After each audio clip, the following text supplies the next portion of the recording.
comment je fais pour faire 150 repas japonais. Que ce soit frais, que ce soit bon, et qu'il soit pas forcément que du curry ou des trucs plus variés et sérieux. Ça. Et maintenant, tu vois, je suis dans le camion, hop, je cuisine comme ça, et je sais quand c'est prêt, j'ai pas besoin de regarder tout ça. C'est ouf. Ouais, c'est ouf. Qu'est-ce qui a fait que t'as voulu te reconvertir?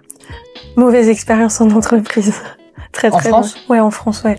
Ça s'est hyper mal terminé, gros burn-out. C'est vrai. Gros cramage de poudre. Tout le monde dit « J'adore le Japon, c'est très zen ». Mais c'est pas zen du tout. C'est pas feng shui, non. Va dans une cuisine ou chez quelqu'un, c'est le bordel. C'est le bazar.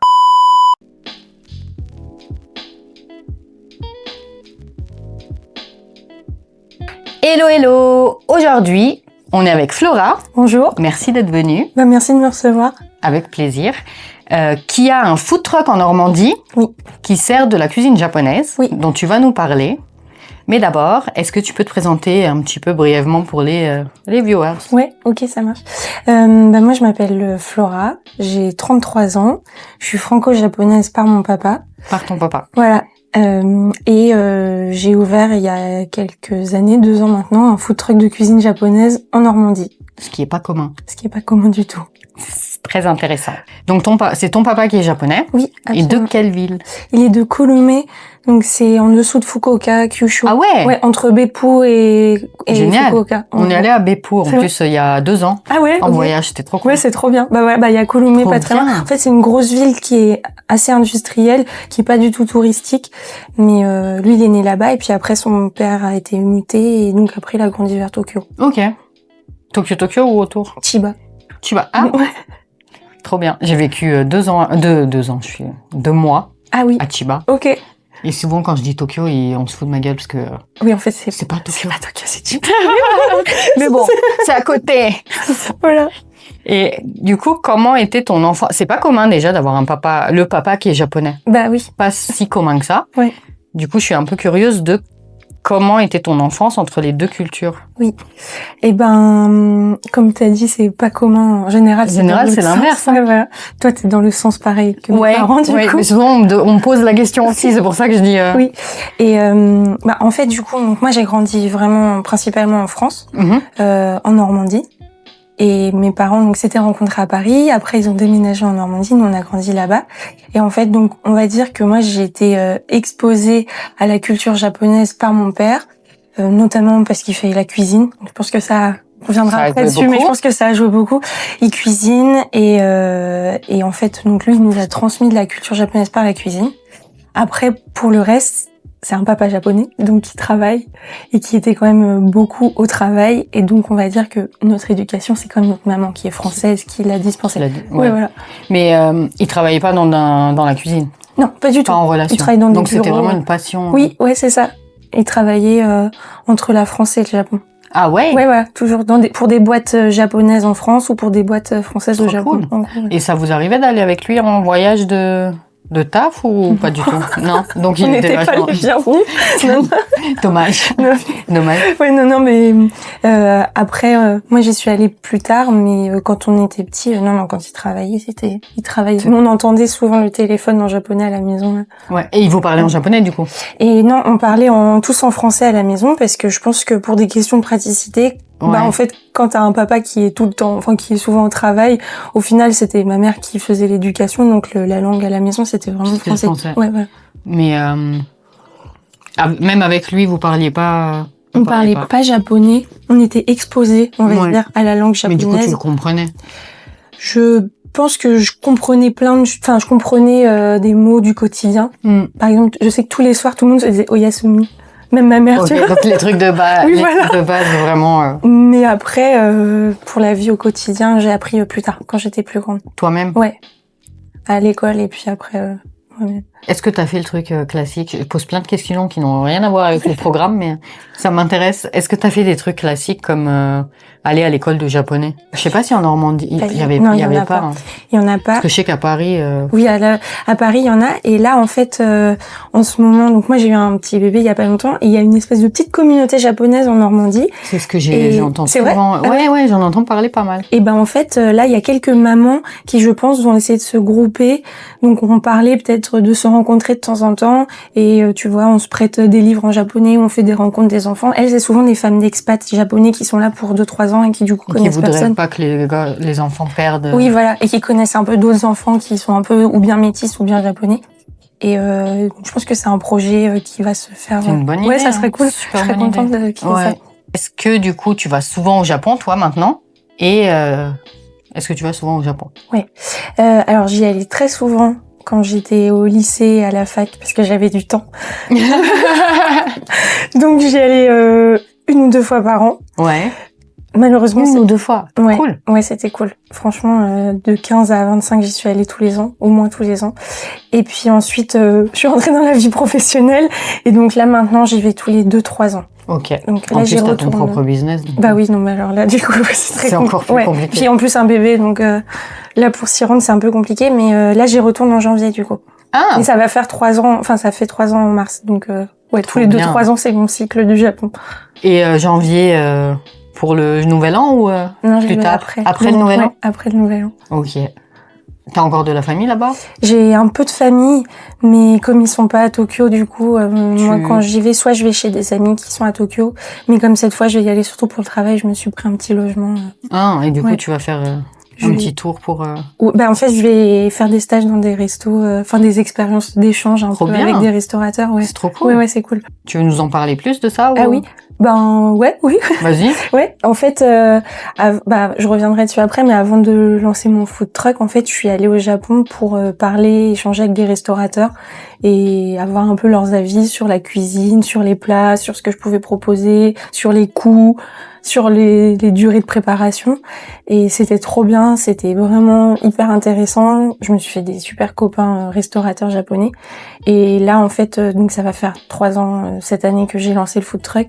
Et je sens que j'ai besoin de retourner au Japon pour recommencer ça, pour retasser. C'est trop bien, c'est trop motivant. Enfin là en plus comme j'ai lancé mon food truck, j'ai le retour d'expérience que j'avais pas la première fois. Okay. Et là ça va me permettre de avoir des vraies questions à poser, des vrais avis. Et par exemple j'ai des problèmes sur la gestion des quantités. Au début je faisais des petites quantités, donc tu peux faire des plats que tu faisais chez toi. Maintenant j'ai des grosses quantités parfois. Et du coup j'ai envie de poser des questions à des gens. Comment je fais pour faire 150 repas japonais? Que ce soit frais, que ce soit bon, et qu'il soit pas forcément que du curry ou des trucs plus variés. Ouais, c'est ça. C'est intéressant. Ça. Ouais, non, c'est trop cool. Et les restaurateurs au Japon, ils ont des restos ou ils ont c'est pas comme c'est pas des food trucks, c'est pas des yatai, c'est plutôt des restaurants. Ouais, alors justement, je me disais, il faudrait peut-être que j'essaie de trouver des tout petits, c'est typiquement soit des food trucks ou des yatai, mais sinon c'est plus des izakaya. Je trouve que c'est cool parce que ça permet d'avoir un débit assez rapide et c'est un peu proche de ce que moi je fais. Ouais, c'est vrai. Donc la première fois, j'ai été dans un izakaya à Shinjuku et c'était trop cool, franchement, c'était sympa et ça m'a donné plein d'astuces, genre sur les karaage par exemple. Je savais en faire mais pas de façon professionnelle. Là-bas, ils m'ont vraiment expliqué il y a une différence, il y a des secrets avec des trucs des karaage professionnels. Il m'a dit il faut que t'écoutes l'huile. Non. Il m'a dit t'es censé le faire à l'oreille. Donc en fait, il me faisait écouter l'huile et il me disait t'entends la différence entre l'huile de début et l'huile de quand c'est cuit. Et en fait, au bout de 2 jours, franchement, Sérieux? Et maintenant, tu vois, je suis dans le camion, hop, je cuisine comme ça et je sais quand c'est prêt. J'ai pas besoin de regarder tout ça. C'est ouf. Ouais, c'est ouf. Ouais, c'est des tips comme ça. Faut que t'apprennes ça à mon mari. Ouais. Ouais, mais je pourrais faire une vidéo même pour lui montrer. Fou. Tu vois. Ouais. C'est dingue. Et c'est assez flagrant en fait. Tu vois la différence, les petites bulles, tout ça. Ouais. Et pour le tempura aussi, du coup. Et pour le tempura aussi, mais comme ça cuit plus vite, ça peut vite partir. Ouais, partir, donc il vaut mieux surveiller. C'est un good tip, ça. Ouais. Quand tu vas au Japon, c'est quoi le premier plat que t'as envie de manger ou tu sais, tu descends de l'avion, tu dis bon, il faut que j'aille first. Est-ce que t'en as un qui soit si je suis un peu fatiguée, tout ça, j'ai envie de manger de un teishoku, genre vraiment avec ma soupe, mon riz, mon petit poisson, mes petits tsukemono, pour me remettre un peu bien. Réconfortant. Ouais, voilà. Tu sais, tu te dis, c'est sain, je suis bien, machin, après je vais poser mes affaires, machin. si je veux faire un peu du sel, je vais me faire un petit ramen. Ouais. Ça fait bien dirty food, ça, en plus. Si t'arrives et que t'es reformé, tu veux te mettre. Si le bide, si le ventre, il supporte. Ouais, c'est ça, voilà. Tu dis, voilà, je suis bien, j'ai faim, tout ça, je vais me faire un ramen. Parce que je trouve que quand même, il y a de très bons ramen en France et à Paris, mais je trouve que ça a jamais le goût du Japon, franchement. Ouais, tu peux le dire. Franchement, c'est le truc dont se plaignent beaucoup de Japonais qui sont à Paris. Tu peux faire les karage, tu peux les refaire. Moi, je les refais et ils ont le goût du Japon. Les ramen, je n'arrive pas. On est d'accord. Vraiment, je suis d'accord. C'est peut-être l'eau. Parce que moi, j'ai une question, c'est l'eau. Peut-être. C'est vrai. Parce que c'est pas la même eau. Le poulet dans les bouillons, ou le porc, je sais rien. Mais franchement, il y a quelque chose qui... Il y a l'eau, c'est sûr. Mais je sais qu'il y a des bons ramen à Paris qui font attention à l'eau et qui la prennent vraiment, tu sais, qui la transforment pour que ce soit l'eau comme au Japon. Ok. Tu vois, il y a à chaque fois, je me rappelle jamais du nom, mais je sais que ici, c'est kosui, genre c'est dur. Ouais. Donc c'est de l'eau calcaire et tout. Ouais. Et ils la transforment en, je crois que c'est nansui qu'on dit, mais je suis pas sûre. Okay. Je fact-checkerai. Ouais. Et qui est douce, comme au Japon. Certains le font. Okay. Je sais que certains sont vraiment otaku du ramen au point où ils font même attention à ça. Okay. Mais je sais pas à quoi c'est dû, mais oui. Ah ouais. Honnêtement, même quand je dis best ramen à Paris, il serait normal au Japon, quoi. Ouais. Enfin, ils sont bons, mais c'est pas le... Il y a un truc, tu dis, c'est pas pareil. Ouais, je suis d'accord. Donc, désolée à tous les restaurateurs. Bah ouais, non, mais oui, en plus, franchement, les restaurateurs, ils font des trucs super bons. Et vraiment, il y a eu du progrès, surtout dans les ramen. Oui, non, mais il y a une folie, là, en ce moment, sur la scène food parisienne. Il y a 10 ans, comme tu dis. C'était n'importe quoi. Ouais. Franchement, c'était n'importe quoi. Et il y a eu plein de chefs japonais qui se sont dit, bon, il y en a ras-le-bol de voir que la cuisine japonaise est présentée comme ça. Et qui ont commencé à venir à Paris et à ouvrir des adresses. Et du coup, t'as de quoi faire. Ouais. Kodawari, en fait. Ils font partie pour moi, je pense qu'ils font partie des premiers. Des ramen que t'aimes bien? Qui ont fait surtout des ramen très très proches des ramen japonais. Essayer de vraiment travailler les bouillons. C'est vrai. Faire attention au sourcing aussi, pour les nouilles, tout ça. C'est à eux que je pensais surtout pour l'eau. Parce que eux, ils font attention à l'eau. Ok. Ouais. Ah, ouais. Il fait ça à ses propres nouilles. Ouais. Enfin, il cultive, il a carrément le chef, il a carrément son propre blé. C'est fou. Ça, c'est très geek. Ça, c'est otaku, comme on dit. Ouais, exactement. Vraiment, c'est un ramen otaku et pour le coup, il fait super gaffe, tu vois. Et voilà. Ah ouais. Et après, je repensais aussi à un autre. Quand tu m'as dit quel est le plat que tu veux manger, il y a des céréales au Japon. C'est des trucs hyper junk food. Ouais. C'est la marque Calbee. C'est lesquels? C'est genre comme des Kellogg's, quoi.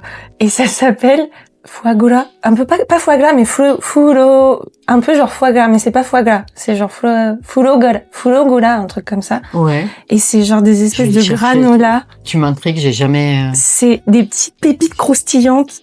C'est trop bon. Ouais. Et c'est plein de sucre. C'est trop mauvais pour la santé, mais c'est super bon. Et c'est un des trucs qui te... Ouais, et au supermarché, ils en vendent partout.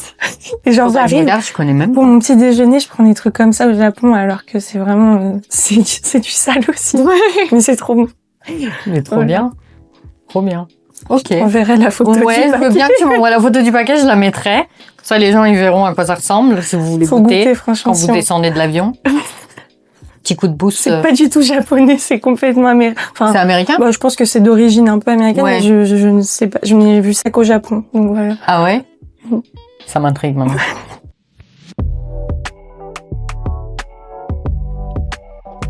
Quelles sont les parties... J'aime bien demander ça quand il y a une double culture. C'est quoi les parties de toi que tu sens le plus japonaise et les parties que tu sens le plus française? Les parties les plus françaises, je pense que je suis assez franche. Donc ça m'a joué un peu des tours quand je travaillais au Japon. Parce que j'avais un peu du mal à faire le tatemi. On te l'a fait ou un petit peu, puis je sentais que souvent il y avait des trucs que je disais qu'il fallait pas que je dise, mais j'avais du mal à les garder. Donc ça, je pense que c'est très français de dire les choses pleinement. Après, côté français, je dirais mon amour des vacances aussi et des congés. Qui fait que tu peux pas travailler au Japon concrètement. Ouais. Ah, je comprends. C'est trop important. Quand t'as été élevé en France avec plein de vacances. Ouais, non, mais et l'inverse, tu peux t'habituer, mais pas... Oui. Et encore, quoique, par exemple, mon papa qui a grandi au Japon, il commençait à bosser au Japon.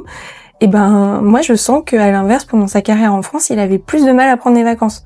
Ah ouais? Il aimait bien, je pense, un peu, genre 2-3 jours, mais plus de 3 jours, quand on partait en vacances, rapidement, il s'ennuyait, quoi. Il savait plus quoi faire sur son transat, genre. Il était en train de penser au taf? Bah ouais, je pensais se dire, mais qu'est-ce que je fais là?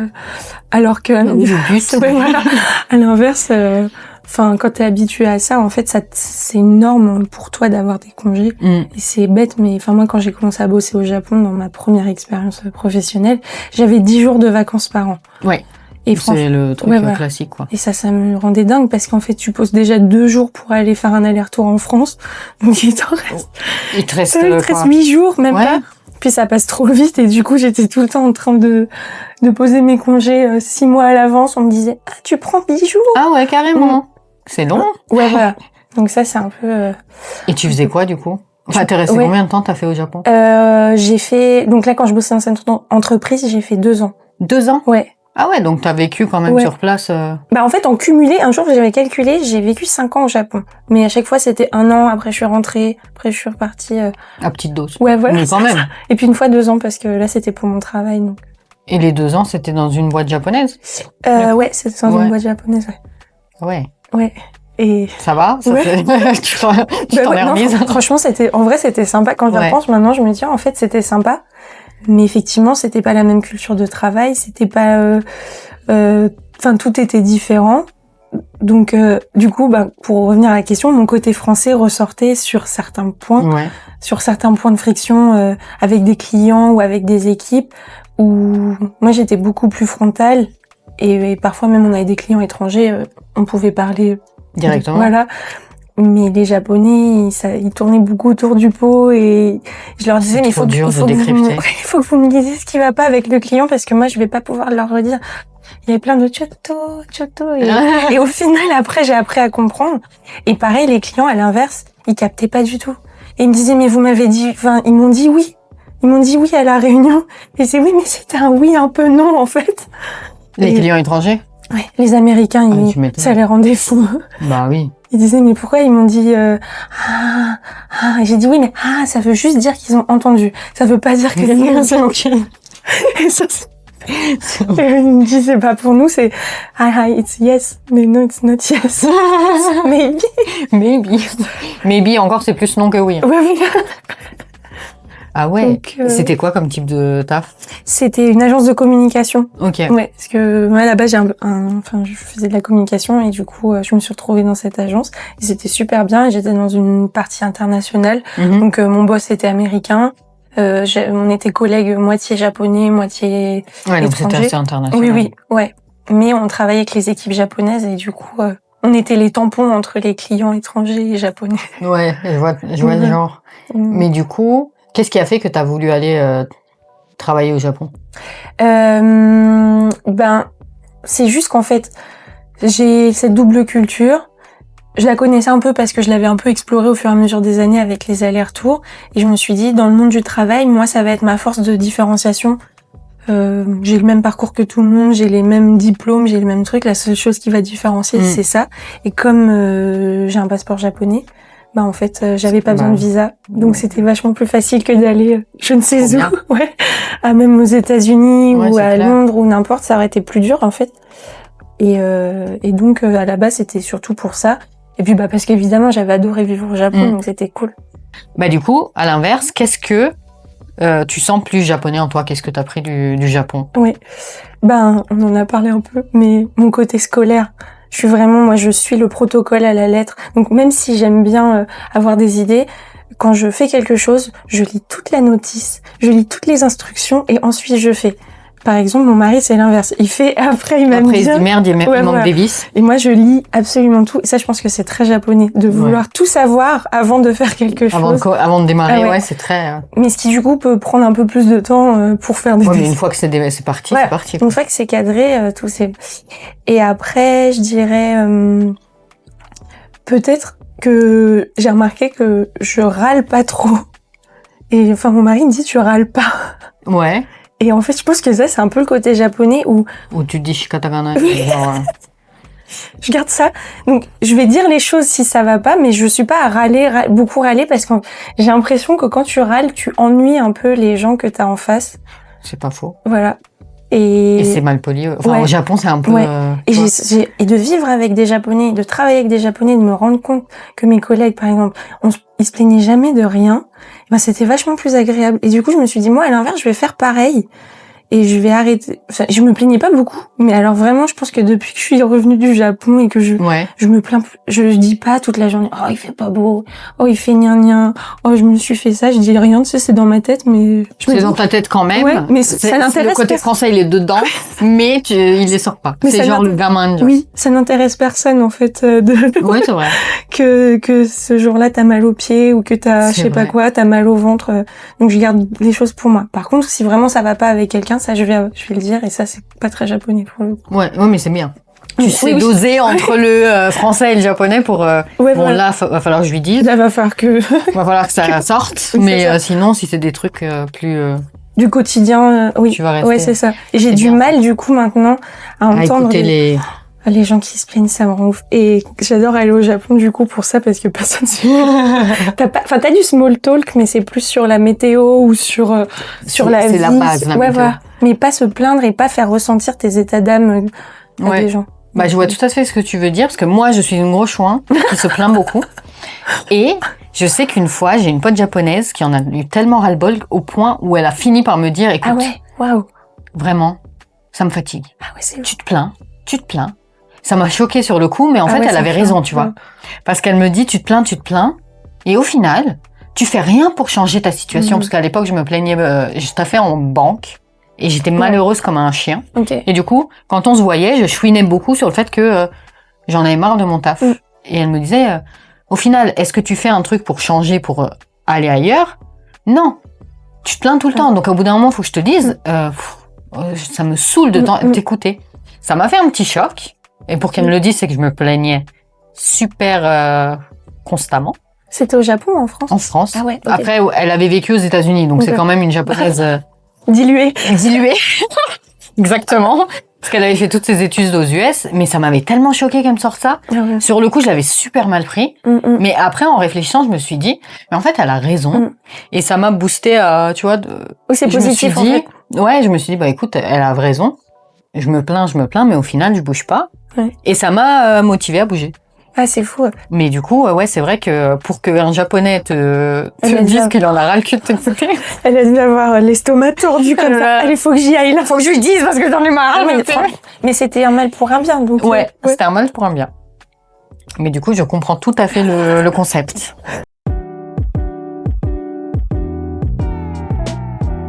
Maintenant, je voudrais savoir, je veux parler du food truck.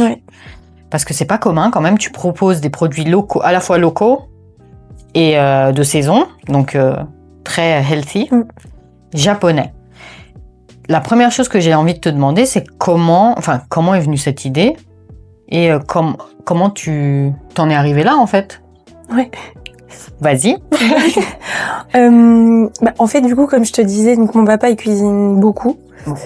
Et nous, on a vraiment été élevés dans la cuisine japonaise à la maison. Donc, c'est mon père qui cuisinait vraiment tout. Et donc, pour moi, je pense que mon palais est japonais. Vraiment. Okay. Parce que j'ai mangé plus japonais que français, je pense, quand j'étais petite. Dans ta vie? Ouais. Et juste, je te coupe pour ça, mais est-ce qu'il faisait de la cuisine de Kyushu plus? Ou vraiment, c'était quoi, par exemple, qui cuisinait? Alors, en fait, mon père a une partie de sa famille, dont sa maman, qui a vécu en Chine... pendant la guerre, t'as eu des Japonais qui sont partis en Chine, après qui sont revenus. Et en fait, du coup, ils ont été beaucoup influencés, je pense, par la cuisine chinoise. Et en plus, dans le sud du Japon, c'est pas très loin de la... Oui, voilà, t'as la Corée, la Chine qui est pas très loin. Donc, je pense que la cuisine de mon père est très influencée par la cuisine chinoise. Mais après, c'était du riz déjà tous les jours. Mais vraiment tous les jours. Ouais. Pour moi, c'est normal de manger du riz tous les jours. Et... Pour le mari aussi. Ma mère, ça... Je comprends. Des fois, tu veux du pain. Et moi, dans mon cas, des fois, je lui dis, écoute, c'est très bon. Je veux des pâtes aujourd'hui, je veux des pâtes. Ma mère, elle met du parmesan dans le riz. Comme ça père, fait... non. En fait, ça permet de trouver un accord, tu vois. Okay. Ça fait comme un risotto. Donc, il laisse, il est neutre, du coup. Il dit, ok, je préfère ça que de devoir rechanger tout le menu. Mais du coup, je sais que souvent, j'ai le sang plein avec mon mari où ils disent « Oh, il y en a marre de bouffer du riz. » Et donc, voilà. Donc, nous, c'était riz, la soupe miso, puis après, les petits accompagnements, souvent des poissons cuits, mijotés, bouillis, vraiment un peu de tout, du navet, vraiment cuisine simple ouais, home food, quoi. Ouais, voilà. Mais je sais que c'est vraiment mon goût d'enfance, c'est ça. Et mais parce qu'il mettait, par exemple, il va te faire du poisson au miso, oui, des voilà, trucs comme ça, et du coup, à chaque fois, c'est, ouais. Bah, c'est le shoyu, c'est la base. Ouais. C'est la base de mon alimentation. Enfin, vraiment, je pense que c'est le goût de mon enfance, c'est le shoyu, c'est le miso, enfin. Est-ce qu'il avait un plat signature, ton papa? Ou il a, parce que je dis il avait, mais il cuisine toujours. Oui, il cuisine toujours. Je sais que c'est dans ma belle famille, pour donner un exemple. Il y a un plat que mon beau-père fait, c'est personne ne touche, c'est pas ma belle-mère, elle touche pas à ça, c'est le butakakuni. Ah ouais, c'est trop bon ça. En plus, il le fait trop bien. Ah ouais. Oh, ou le bœuf, les tendons de bœuf. Ah oui. Mijotés. Ok. Ah ouais. Mais il les fait tellement bien. Ma belle-mère, elle touche pas quand c'est lui. C'est lui qui fait ces deux trucs-là, et je sais que c'est vraiment signature, enfin, chez mon mari. Ouais.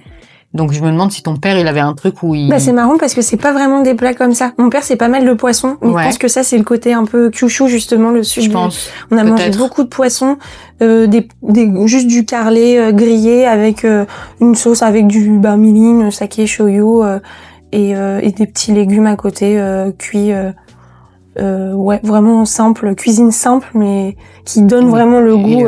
C'est bien le poisson. Mais oui. Pour la santé, il vous a bien. Oui, non, ouais, je pense que on a vraiment bien mangé. Je pense quand on était petits, enfin bien équilibré en tout cas.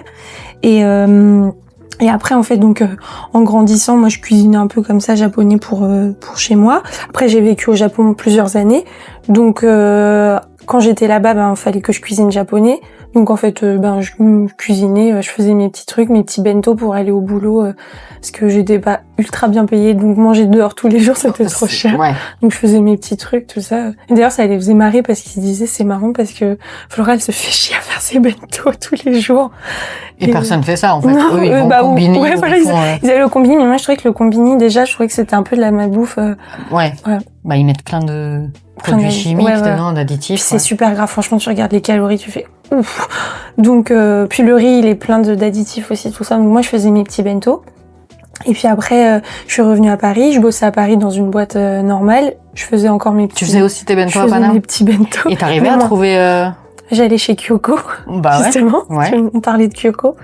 Et j'achetais mes petits trucs. Et au final, franchement, en vrai, il y a pas mal de trucs que tu peux refaire chez toi. Si t'as du shoyu, donc la sauce soja, du mirin, du saké, du dashi, tu peux, du kombu et du katsuobushi, tu peux faire tellement de trucs. 70 000 plats japonais. Toutes les bases. C'est ça. C'est toujours la même chose. C'est la base. C'est tout. En fait, c'est juste les quantités qui changent. Si tu fais du teriyaki, il va y avoir plus de sucre. Il faut du sucre aussi. Il y a beaucoup de sucre, en fait, dans la cuisine japonaise, mais tu mets pas ça. Non, ça.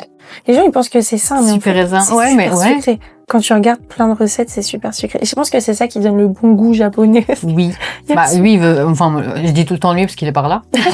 Mais mon mari, je sais que souvent, moi, je me bats avec ça parce que je veux pas mettre de sucre. Ah ouais, ok. Et lui dit, mais c'est pas la recette. Moi, je dis, mais je veux pas le sucre. Par exemple, on se bat tout le temps sur le nasse dengaku, les aubergines au miso. Parce que moi, je veux pas mettre de sucre dedans. Okay. Et lui, il veut. Donc, à chaque fois, on fait nos sauces séparément. Et moi, je fais le mien. Il dit, de toute façon, c'est même pas la recette et tout. Je suis là, d'accord. Et alors, en goût? Ça va, hein. Ouais, ça va. Ça a plus un goût prononcé de miso. Après, moi, je mets du gingembre gratté dedans. Donc, ça, tu sens bien. Et comme je mets aussi du mirin, il y a un peu de sucre dans le mirin de toute façon, tu vois. Donc, je veux pas en rajouter en plus. Ah ouais. Alors que lui, il veut. Il suit il suit la recette. Ouais. Mais ouais. Et du coup, t'as continué à faire tes petits bento à Paris. Ouais, voilà. Et après, en fait, on a déménagé en Normandie. À la base, c'était une maison où on voulait aller comme ça. Au final, on s'est installé là-bas. Et en Normandie, donc là où j'ai emménagé dans une petite ville qui s'appelle Pont-l'Évêque, il y avait pas du tout de resto asiatique, pas du tout de resto japonais à 50 Même des traiteurs chinois, des trucs, rien? Rien du tout. Rien du tout. Rien du tout. C'était vraiment la no-go zone. Ouais. Et au final, moi je cuisinais comme ça et ça m'est venu à l'idée, mais je me suis dit mais je ne sais pas exactement où m'installer parce que si je prends un local pour me faire un resto, où est-ce que je me mets? Est-ce que je me mets à Pont-l'Évêque? Est-ce que je me mets à Trouville, qui est une ville à 10-15 minutes, qui est pas loin, qui est très touristique, beaucoup de Parisiens?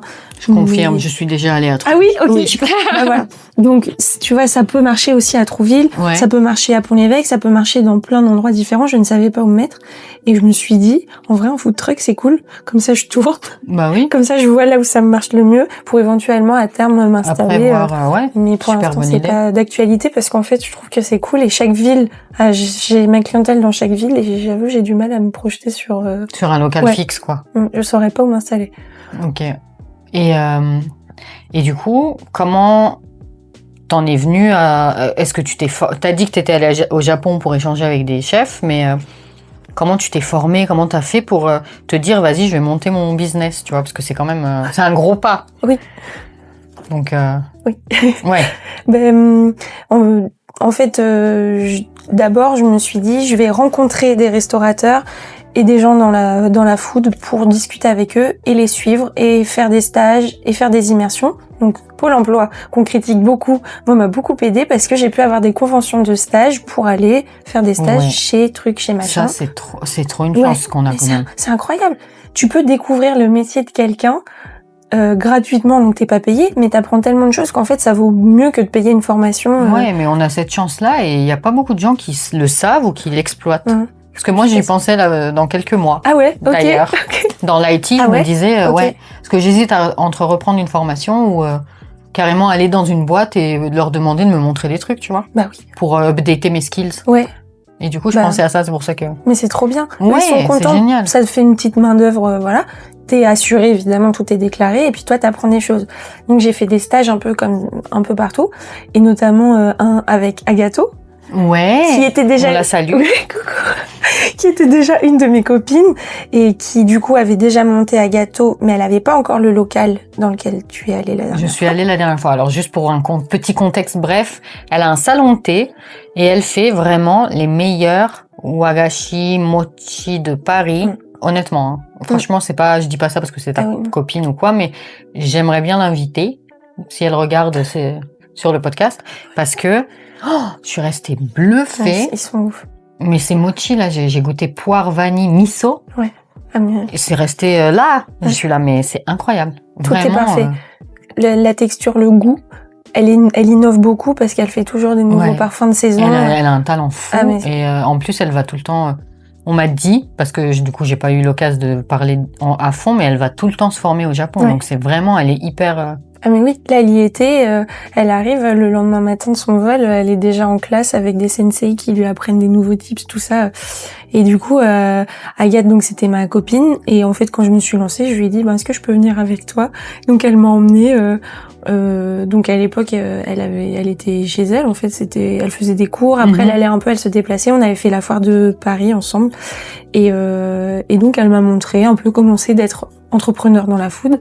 Et j'ai fait des stages comme ça en restauration, dans un food truck japonais aussi à Rennes. Non. Pour les. Il y a un food truck à Rennes. Oui. Il est toujours en... Oui, et ils sont trop bien. C'est un couple franco-japonais. Le food truck s'appelle Koemi. Et ils font surtout des sushis. Et en fait, lui, il faisait déjà des sushis au Japon. Il vient de Hokkaido et du coup, le poisson, c'est son truc, quoi. Génial. Vous avez des bons... Ouais. Vous avez des bonnes adresses et des bonnes mais franchement, en province, t'as pas mal de trucs. Et en Bretagne, t'as quand même pas mal de trucs aussi. Ouais. Donc, moi, je suis en Normandie un peu plus haut. Pour l'instant, y a pas grand chose. Donc, il y a moi. Et en Bretagne, voilà. Donc, je suis allée chez eux, je les ai contactés, je leur ai dit, je peux faire un stage chez vous. Ils me connaissaient ni d'Ève ni d'Adam. Ils m'ont dit oui. Parce qu'ils sont juste sympas. Ils sont super cool. Et ils m'ont accueilli. Et ça m'a permis de découvrir l'univers du food truck et de voir comment ça fonctionnait. Et puis, du coup, ensuite, de me dire, je vais me lancer là-dedans. Et tu t'es formée pendant combien de temps avant de te dire vas-y c'est bon? 1 an je pense. J'ai fait en gros. T'as fait un petit tour. Ouais voilà. Et puis du coup je suis allée au Japon. J'ai fait mes petits stages dans mes petits restos. Toujours via Pôle emploi ou ils acceptent des stages à l'étranger? Non, c'est mort. Ça c'était pour toi. Ouais ça c'était dans le resto, pas déclaré, pas. Mais bon. C'est trop bien. Ouais c'est cool. Au Japon je pense qu'ils sont cool aussi sur ça. Tu sais t'arrives. ils m'ont fait faire des petits trucs. On a fait une soirée française, franco-japonaise dans le resto où j'étais, à Nerima.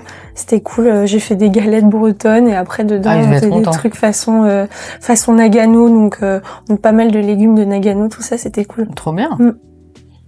Je sens qu'il y a trop de trucs que je peux te demander. Il y a trop de trucs intéressants sur lesquels on peut discuter. Bah ouais, surtout que toi, t'es quand même assez branché food, en fait. Ah, moi, j'adore la bouffe. Enfin, ça se voit sur mon Insta. Oui, je pense qu'en fait, petit à petit... Ouais. Je parle de différents sujets, mais les gens targetent beaucoup bouffe parce que je mange beaucoup. Enfin, dès qu'il y a un resto japonais à Paris, je vais direct tester. Ah ouais. J'adore. Ouais. Et puis, t'as de quoi faire en plus maintenant. Il y a de quoi faire. Il y a vraiment trop d'adresses. Et j'en découvre encore, tu vois. Donc, c'est fou, je me dis, mais c'est pas possible. Qu'est-ce qu'ils font tout cela? Mais tant mieux. Ouais. Tant mieux.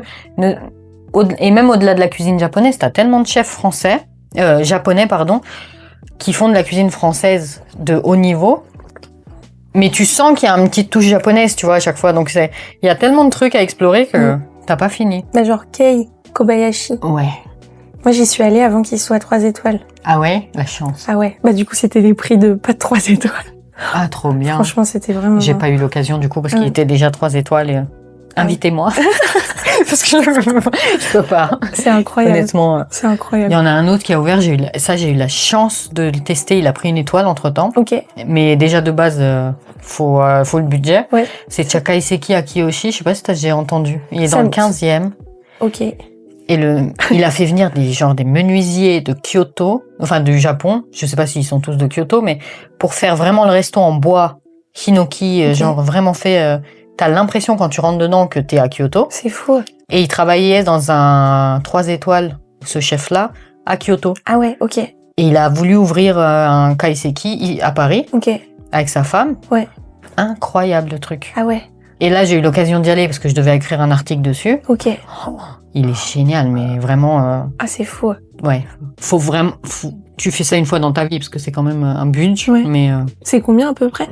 Je crois que c'est 350 par personne le soir. Ouais. Le midi, je crois que c'est un peu moins cher, mais quand même... Pour un anniversaire, une dizaine. Ouais. 30, anniversaire 40, de mariage.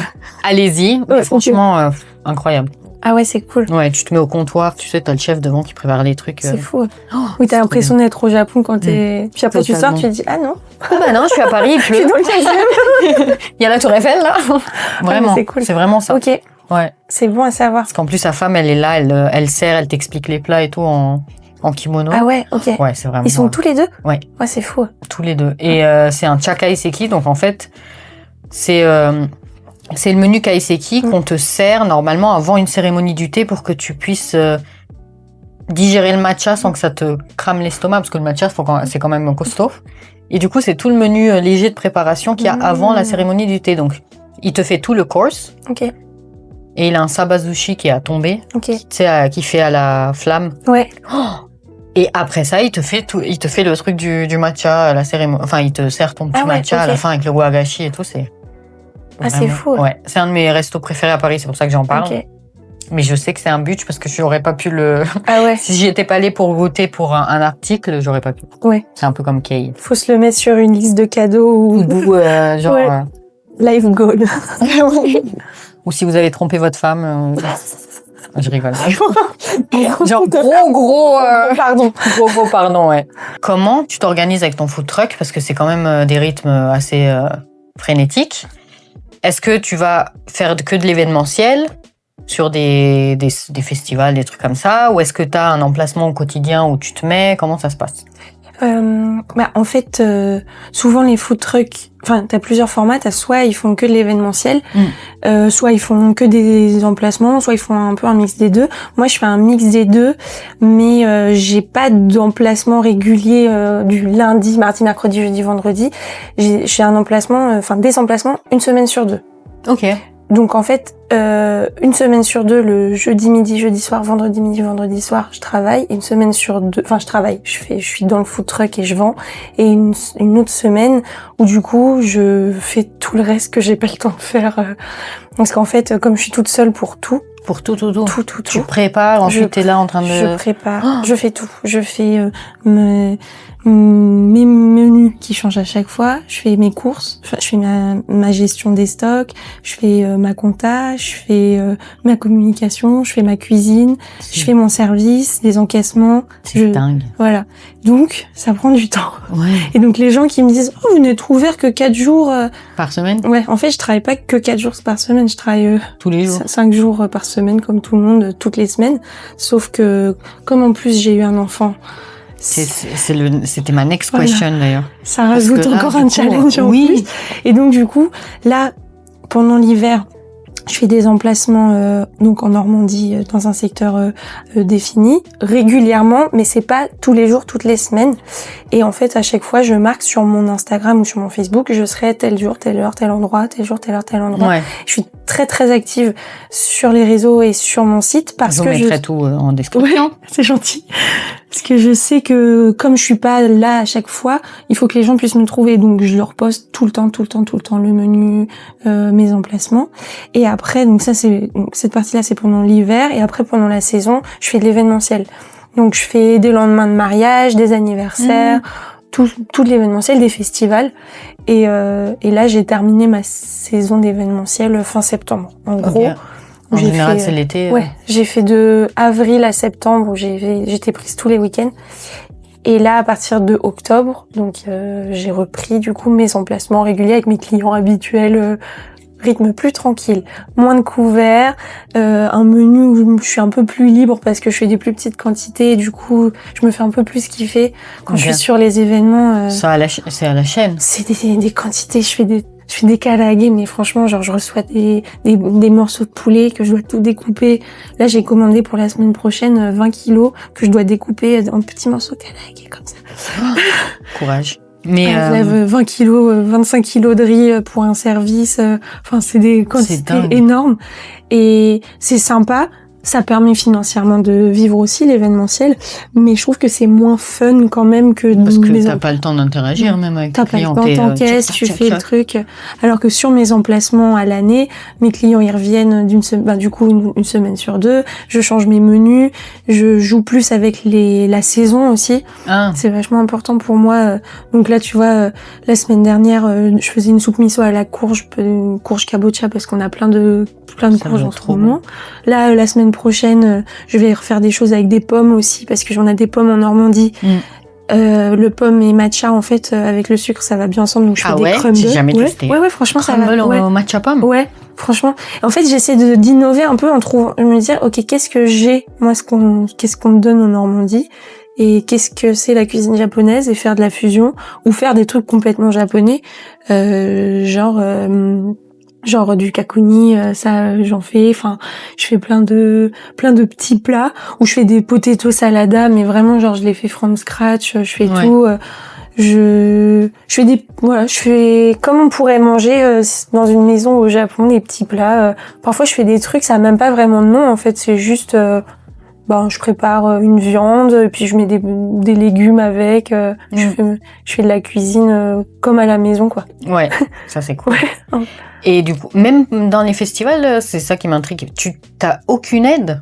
Jamais? Des fois, tu te fais aider quand même, parce que j'imagine même pas. Ah oui, non, sinon, ouais. Je prends des extras. Après, il y a plein de festivals, ou plein d'événements que j'ai fait toute seule. Mais sinon, non, je prends une personne qui revient de temps en temps pour m'aider, pour encaisser. Sinon, Comme ça, moi, je fais la cuisine, les commandes, et après, je prends une personne pour encaisser. Sinon, c'est trop... Même pour les clients, c'est pas agréable, ils attendent. Ouais, et puis, c'est clair. La ligne qui se forme et tout. Ouais. Moi, je pourrais pas. Ouais. C'est une tuerie. Les événements, c'est... En termes d'adrénaline. Le stress, Quand je reviens le soir, je suis dans mon lit.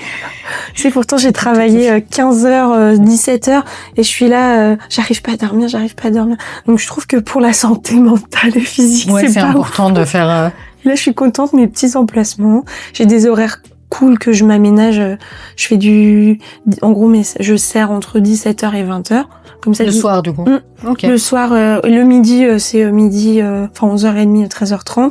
Le soir, les gens en sortant d'école, les mamans, elles viennent chercher les plats. Parce que, du coup, vers 17h à peu près, elles viennent chercher les plats. Puis moi, je rentre pas trop tard, du coup, comme ça, pour ma vie de famille. C'est bien aussi. Bah oui. Et puis, ça me permet d'allier les deux, donc, Parce que t'as un tout petit bébé, là, non? Oui. Elle est Méduse. Elle a un an, un peu plus d'un an, 1 an et 2 mois. Ça va? Enfin, j'imagine même pas le... Oh, c'est la fatigue. C'est terrible. Ah ouais, parce que déjà, c'est fatigant de base, mais... Ouais, tout est cumulé. La fatigue du food truck, la fatigue du bébé. Surtout, elle fait ses nuits ou pas? Pas vraiment. Non, en plus. Oh, purée. Respect. Ouais, c'est pour ça qu'il y a des matins où j'arrive dans la cuisine, je suis un peu genre bon. Donc souvent je marque bien toutes mes étapes pour être sûre de réveiller. Parce qu'en plus avec un food truck, ce qu'on prend pas en compte, c'est que une fois que t'es parti, t'es parti et si t'as oublié quelque chose chez toi, oui. Enfin dans mon labo, en fait faut y retourner. Faut y retourner. Donc parfois il y a mon mari qui m'amène les trucs. La dernière fois j'ai oublié ma caisse. Après j'avais oublié ma soupe. Caisse. Je suis partie sans ma caisse. Voilà, j'ai tout laissé. Ma soupe miso, pareil, j'ai tout été prêt. Et puis en partant, j'ai tout vérifié. J'ai pas vérifié ma soupe, donc je l'ai oublié. Donc c'est un peu des trucs où, alors que quand t'es dans un resto, t'as tout sur place. Oui, oui.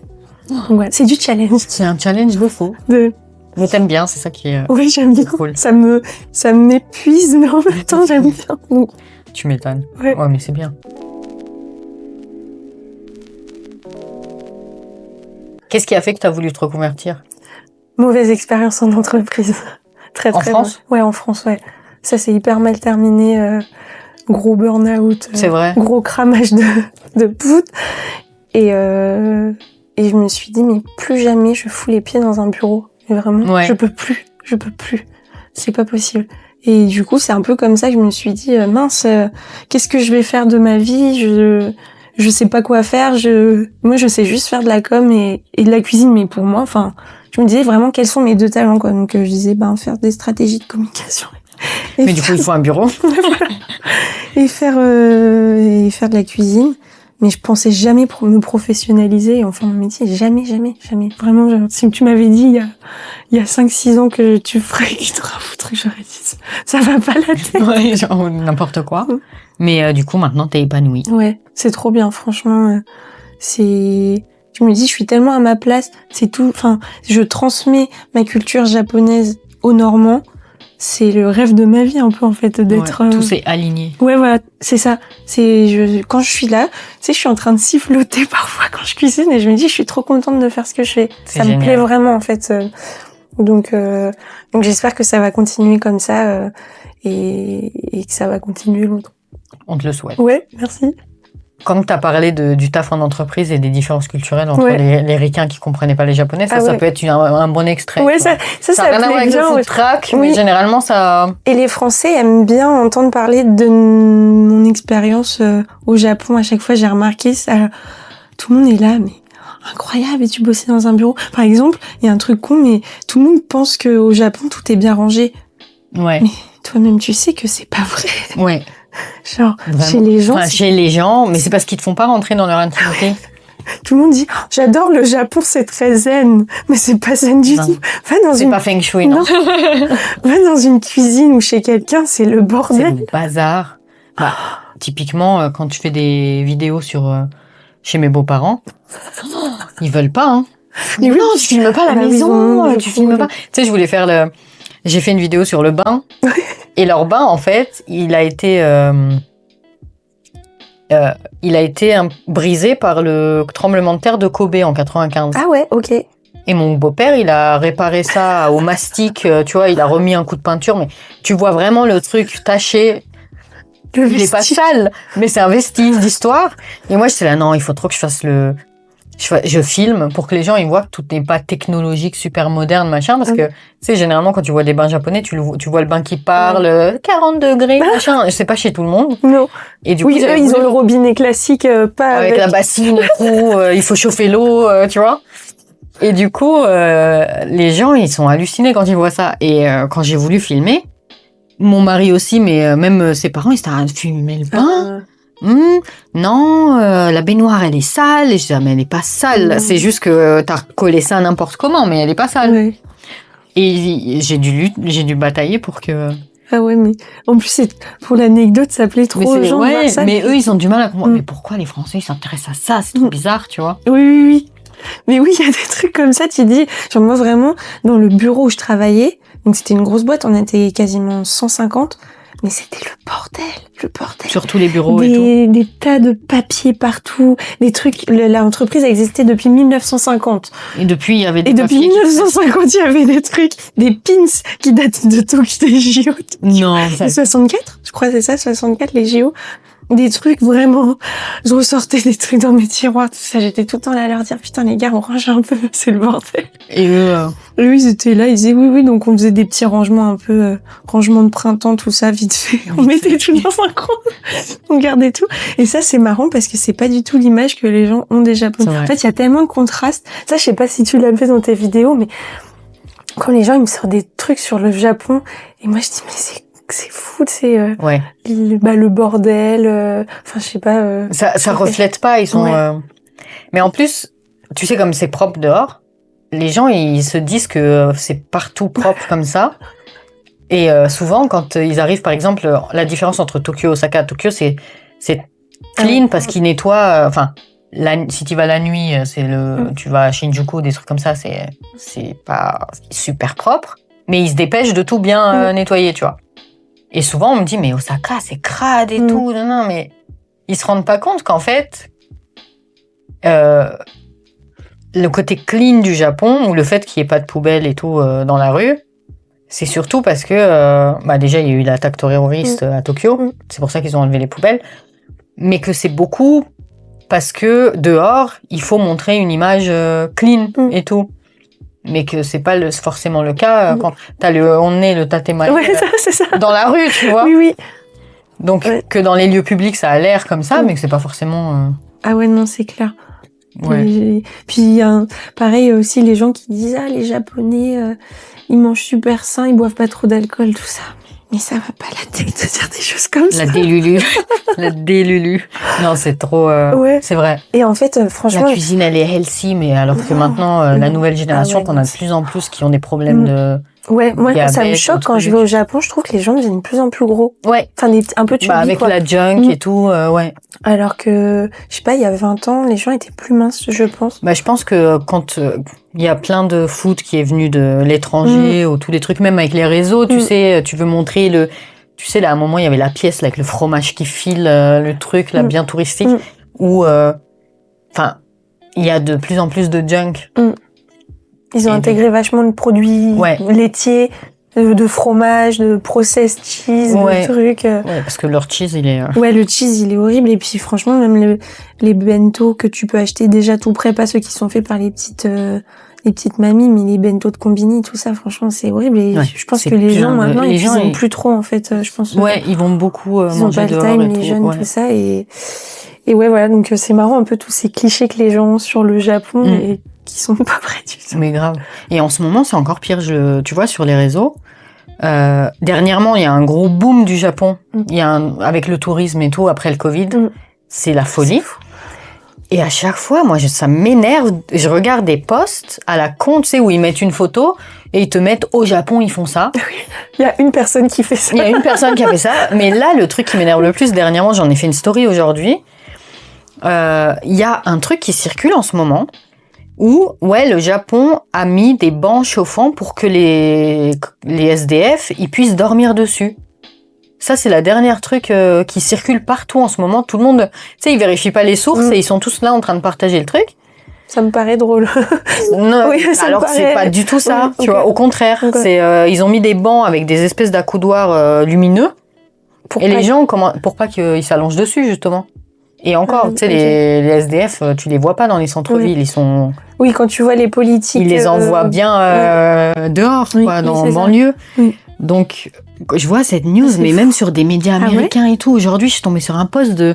Enfin, je vais pas citer les noms, je vais pas cracher sur les médias, mais quand même un média qui a genre 10 millions de followers. Donc toi, t'es en train de spread ça auprès de la moitié de l'Amérique. Ah ouais, c'est fou. Enfin... Et après, ils vont arriver, ils vont dire les Japonais... les Japonais, ils sont so respectful with homeless people. Oui, avec les SDF. Non, mais... C'est une folie. Ah ouais, c'est fou. Ouais, faut toujours fact-checker un peu ce qu'on lit. C'est vrai que maintenant, avec les réseaux, souvent, on voit un gros titre. Au Japon, ils sont tous mariés avec des poupées robots, mais pas du tout. T'as juste 3 mecs qui ont une poupée robot. Ça, c'était un truc qui était beaucoup... Ouais. Ah oui, non, please. Et après, tout le monde va venir me voir au camion en me disant, c'est vrai que les gens ils sont mariés avec des robots, c'est vrai que les gens... Moi, je dis, ça, tu vois, non, c'est un truc intéressant. T'as c'est... beaucoup des gens comme ça qui viennent, des clients qui viennent avec des images. Ah, ouais, quand même. Ben, pas mes clients C'est habituels. quoi les questions les plus bizarres qu'on t'ait posées? Alors, pas forcément avec le Japon, mais les gens arrivent et ils me demandent si je fais des frites ou des galettes. Ok. Je sais parce qu'ils voient un camion et du coup, ils se disent, ou des pizzas. Après, souvent, ils passent et ils me disent, ah, t'as vu, elle fait des nems, la dame. Oh, super. Donc, soit je relève pas, soit je dis, ah non, c'est japonais. Ah, ok, bah c'est pareil. Ok. Ok. Après, y a beaucoup de gens aussi qui me disent qu'ils mangent pas de riz. Ah Tu sais, ils me disent, ah, moi, le riz, c'est pas trop mon truc, tout ça. Et moi, je dis, bah, le problème, c'est que moi, ça va être un peu la base. Ça, c'est mon truc. Tu vois. On va voir dans l'autre. Et, non, en idée préconçue, non, si, bien sûr, j'ai quelqu'un qui m'a dit, vous êtes courageuse. Mais ça, c'est les Asiatiques qui travaillent beaucoup. Aïe, aïe, aïe. Aïe, aïe. Voilà. C'est vrai, les Asiatiques travaillent beaucoup, Oui. mais je me suis dit, bon. Les clichés, on l'a vu. Il y a d'autres food trucks qui travaillent beaucoup qui sont pas asiatiques. Donc, j'ai dit, ah, ok, bah, oui. Peut-être. Si vous le dites. Ouais, voilà. Non, globalement, les gens, ils sont Ah, ça super persiste quand même. Ah ouais, oui. Ouais, vraiment. C'est dingue. Et, non, sinon, les gens, ils sont gentils et ils viennent et ils veulent juste découvrir, ils savent pas trop. Ouais, en général, c'est bienveillant. Ceux qui viennent, ils sont aventuriers. Ouais. Ils viennent, ils vont se dire, ok, je connais pas, mais je vais tester. Sinon, ceux qui sont pas comme ça, ils viennent pas. Ouais. Fais des nems, la dame. Ouais, voilà, c'est ça. Je sais pas, je suis... Venons-en au futur projet. Ouais. Est-ce que tu as des trucs à nous communiquer sur le food truck, des news, là tu vas être sur ta période tranquille sur tes emplacements. Ouais. Et après, si on veut trouver plus sur les festivals, c'est plutôt à partir d'avril, c'est ça? Ouais, c'est ça. Donc souvent c'est que en Normandie parce que c'est une bonne occasion d'aller en Normandie. Il y a un public normand qui est intéressé par la cuisine japonaise. Il y a quelques points de vente japonais qui commencent à s'ouvrir plutôt vers Caen, donc qui est une des grosses villes de Normandie. Et moi, du coup, je suis sur mes emplacements réguliers, donc on peut me suivre sur les réseaux, aller voir mon site. Il y a le planning sur le réseau, tu mets régulièrement. Je sais même pas si j'ai dit le nom, en fait, du food truck depuis tout à l'heure. Non, pas du tout, jamais. Vas-y. J'ai même pas fait de pro. Ça s'appelle Saku Saku. Voilà. Ouais. Ça veut dire du croustillant. Pour ceux qui se posent, c'est beaucoup de gens me posent cette question. Ouais. Ça veut dire quoi? Donc voilà, je donne la réponse. Et ils disent pas Saku Saku? Ah si. Ça c'est quoi? Si. Après, c'est normal. Mais ça va, franchement, ils retiennent bien. Ouais. Je suis étonnée. Plus que mon nom de famille qui est plus compliqué. Je donnerai la famille le plus compliqué. Et là, pour le coup, Saku Saku, ça passe mieux. Ouais. Ouais, voilà. Ça, en plus, c'est marrant comme onomatopée, Saku Saku. Ouais. Donc voilà. Et puis après, je mets où je suis. Donc moi, je suis Pont-l'Évêque, Touques, juste à côté de Deauville, et Honfleur, qui est une ville touristique aussi. Donc parfois, j'ai des touristes qui passent. Okay. Et après, je fais aussi des petits événements. Donc je vais faire des brunchs en collab avec des petits restos du coin ou des. Trop ouais, cool. Voilà. Ça va être cool. Ça va être donc je vais faire des thématiques en fonction des endroits où je vais. Je vais essayer de trouver en fait des espèces de faire de collaborations avec des restaurants locaux, comme ça on partage un peu eux leurs produits, moi les miens, et on c'est génial. Ouais, ça va être cool. Donc là on travaille sur les menus actuellement, on va faire ça avec l'un en décembre, avec un autre en janvier, février, de temps en temps. Trop bien. Donc genre une fois par mois, c'est ça? Ouais, j'aimerais bien dans la saison essayer que ça devienne régulier, c'est génial. Ouais, pour faire connaître les produits et aussi les autres. Et les gens sont intéressés aussi à découvrir du coup un brunch japonais. Et en Normandie, on n'a pas du tout ça en fait. Bah non, mais même à Paname, je sais pas si on a un brunch japonais. Enfin si. Je pense qu'il y a Omami qui le fait, Omami Café. Ouais, voilà. Et t'as dû avoir quelques-uns qui mais du coup, ça ressemble à quoi, par exemple? Ouais. Sans spoiler les menus, mais. Bah là, par exemple, on se disait qu'on allait peut-être faire un gratin genre Doria. C'est avec. C'est pas connu. Ouais, voilà, c'est des gratins de légumes avec du miso. Bon. C'est un peu un truc simple, mais ça peut être cool. Ça fait un peu brunch, tu vois, l'esprit un peu brunch à la place de la galette de pommes de terre. Parce que le gratin. Oh, voilà. Trop bien. Des petits gratins. Ou sinon, on peut prendre un pain de campagne et à la place de servir un œuf à la coque, on sert un agitama avec. Voilà, mélanger le riz et le beurre, ça va trop bien ensemble. Ouais. Riz, beurre et shoyu, c'est Ouais. le banger. Ouais. Vraiment. Donc, tu vas faire un petit bol riz avec un peu de beurre comme ça. Ouais. Voilà. C'est ce genre de truc, tu vois, un peu juste pour pas aller trop loin dans le brunch japonais ou potentiellement ça peut un peu rebuter des gens. Surtout mais que déjà, si de base ils disent je suis pas trop riz, ouais, voilà. le riz le matin en plus. On va donc juste un petit peu de chèque pour que les gens puissent goûter ou des muffins à la kabocha ou des trucs comme ça. Donc Super. ouais, voilà, ça on va travailler avec les différents endroits. Tu me donnes trop faim. Proposer des trucs. Si tu passes en Normandie, ouais, il va falloir. Ouais. Il va falloir.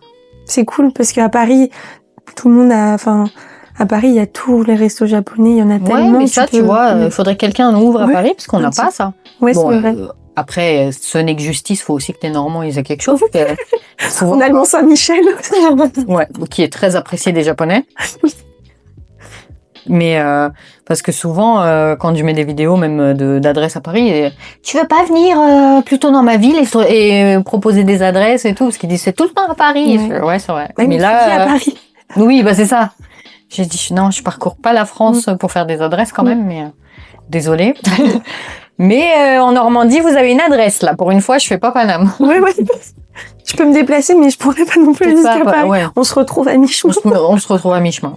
Pour les Normands, où est-ce que on peut te retrouver comme emplacement régulier avec ton food truck? Est-ce que tu peux nous dire vraiment exactement où tu te... Donc ça va peut-être parler à certains, mais du coup, il y a Honfleur le jeudi midi, Pont-l'Évêque le jeudi soir et Touques le vendredi soir, qui est juste à côté de Deauville.